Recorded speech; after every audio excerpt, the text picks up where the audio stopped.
On se demande souvent où passe l'argent public et vous vous demandez comment il se fait qu'il y ait un tel déficit en France.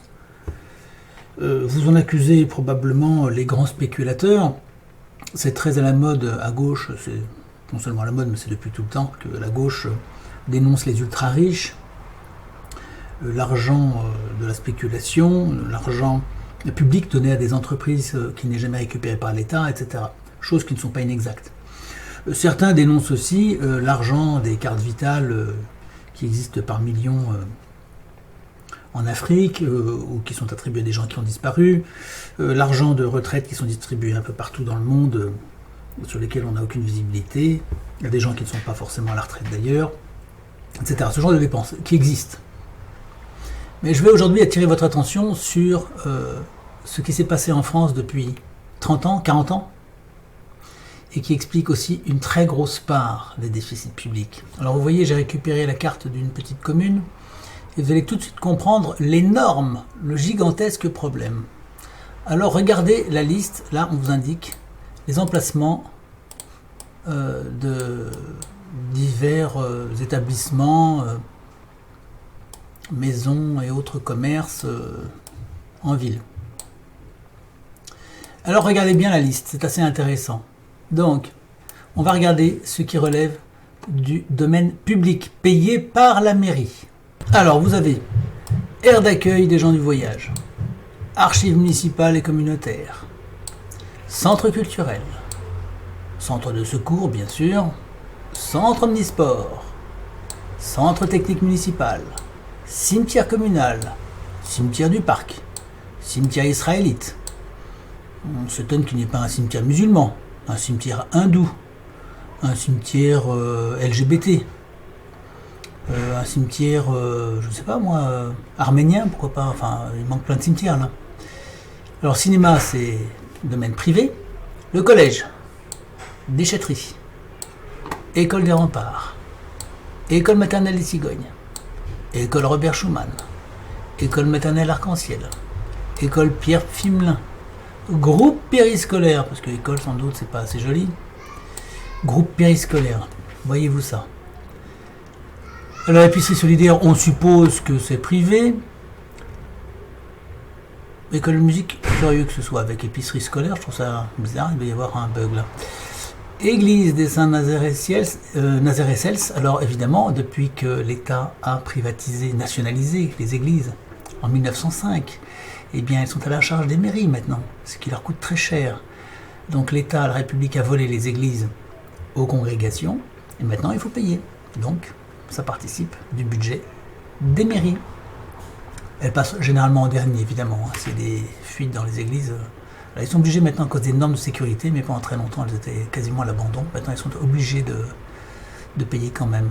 Église du Château, établissement public de santé d'Alsace du Nord, l'EPSAN, indispensable, ça, franchement.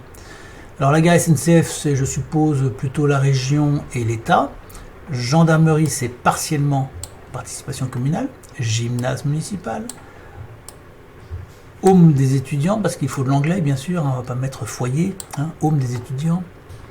Hôpital, pareil, participation municipale. Hôtel de ville, évidemment.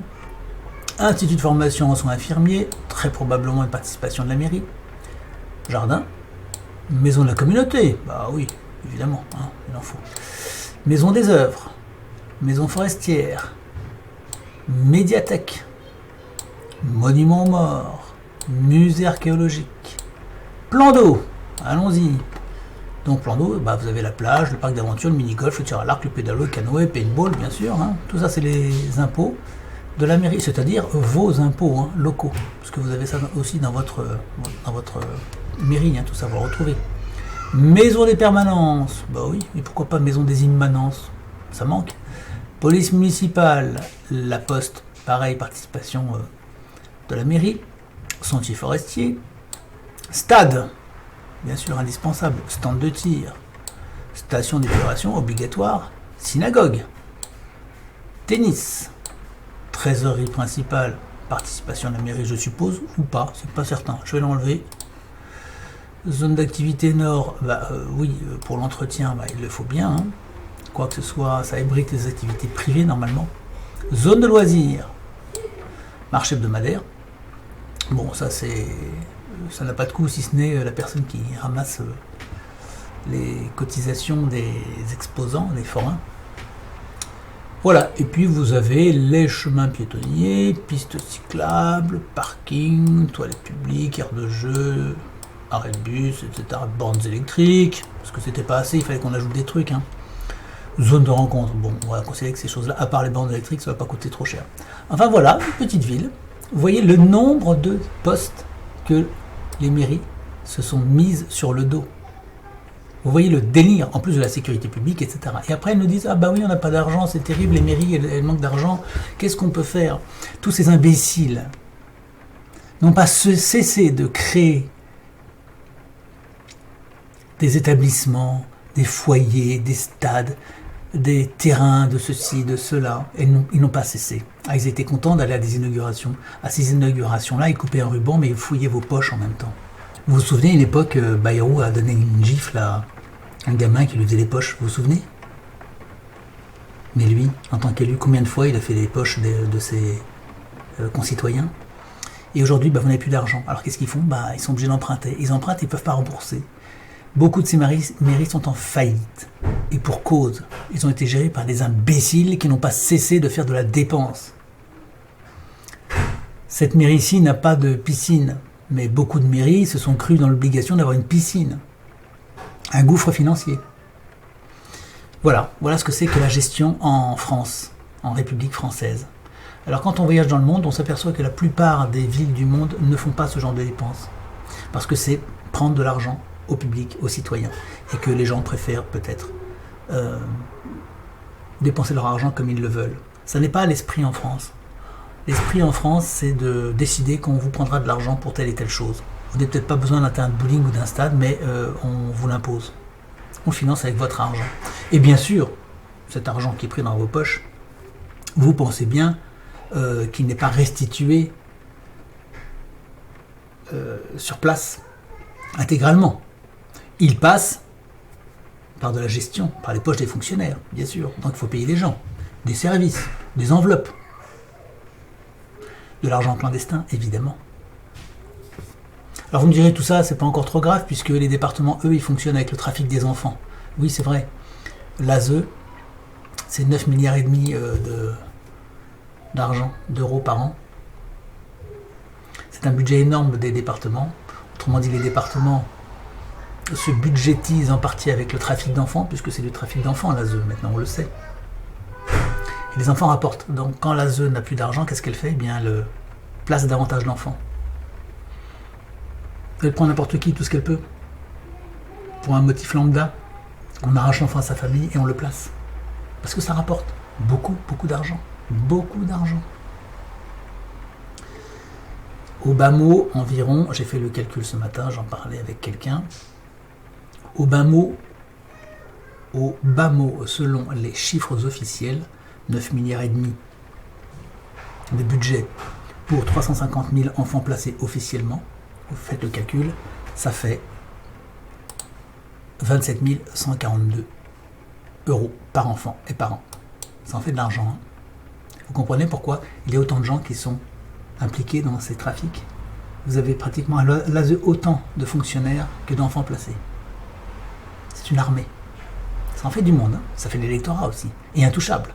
Pensez bien que les juges ne vont pas s'attaquer à ça comme ça. Ce sont des corporations puissantes. Bon, enfin bref, je reviens à nos mairies. Nous voici, vous voyez, avec ces mairies. Et alors, j'ai pas tout dit, hein, parce qu'il y a encore d'autres choses. Hein. Mais vous voyez, cette manie qu'ont les pouvoirs publics de dépenser de l'argent à tour de bras. Et après, on s'étonne qu'il y ait une dette. Ce n'est qu'un exemple. Et peut-être même des plus sains. Parce que dans certains, bien sûr, de ces services-là, il y a des choses dont on ne peut pas se passer. Hein. C'est difficile de se passer des pompiers. C'est difficile de se passer d'un cimetière. Voilà, il fallait voir si certaines activités ne pourraient pas être confiées au privé à beaucoup moindre frais.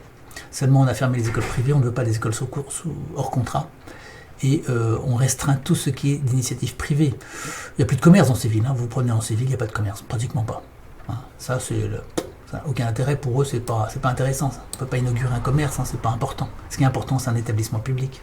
C'est ça qui les fait mousser. Ils sont tellement contents. Il y a des prébendes à se distribuer. Donc là-dedans, vous avez 3 commerces qui se battent en duel dans une avenue où l'essentiel est occupé par le domaine public.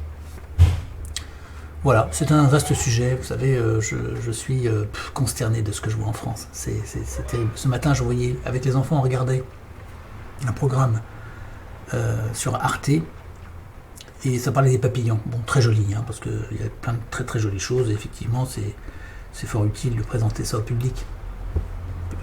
Spécialement les gens qui sont toute la journée devant des jeux d'ordinateur et qui ne savent pas ce que c'est qu'un papillon. Bon, ça peut être intéressant de les instruire.